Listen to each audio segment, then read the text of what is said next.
Question to the Minister for Housing and Homelessness. How is the Housing Australia Future Fund help get more Australians into homes, and how has it been received? Hear, hear. Can I give a call to the Minister for Small Business, Housing and the Minister for Homelessness?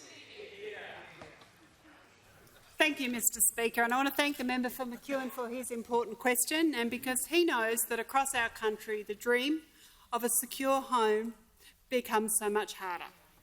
It's become harder for Australians to buy a home, harder for Australians to rent a home, and indeed harder for people to find somewhere safe and secure to call home. But, Mr Speaker, these problems didn't emerge overnight. After almost a decade of little action from those opposite, we've added to the housing affordability challenges in this country. But of course the Albanese Labor government was elected with a plan to tackle these challenges. And last week I introduced our legislation to deliver on our election commitments to ensure more Australians have a safe, affordable place to call home. The $10 billion Housing Australia Future Fund is the single biggest investment by a federal government in social and affordable housing in almost a decade. Returns from this fund will be there in perpetuity to invest in more homes for Australians that need it most.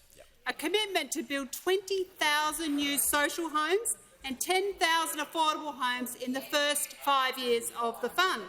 And as the Prime Minister has pointed out, 4,000 of those homes will be for women and children fleeing family violence and older women at risk of homelessness. It will also provide $200 million for improvements to housing in remote Indigenous communities, $100 million for crisis and transitional accommodation for older women and children, women and children leaving family and domestic violence. It will also include $30 million to build housing and fund specialist services for veterans who are experiencing homelessness. This will make a real difference to people's lives. It will provide real relief for those that need it most.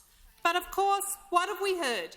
Most Australians would expect people in this place to support more social and affordable housing. But of course we're hearing that that is not the case. Indeed, we're hearing that some would be coming into here to vote no to building more homes for women and children fleeing family violence. That people would be coming in here and voting no for building more homes for veterans that are homeless.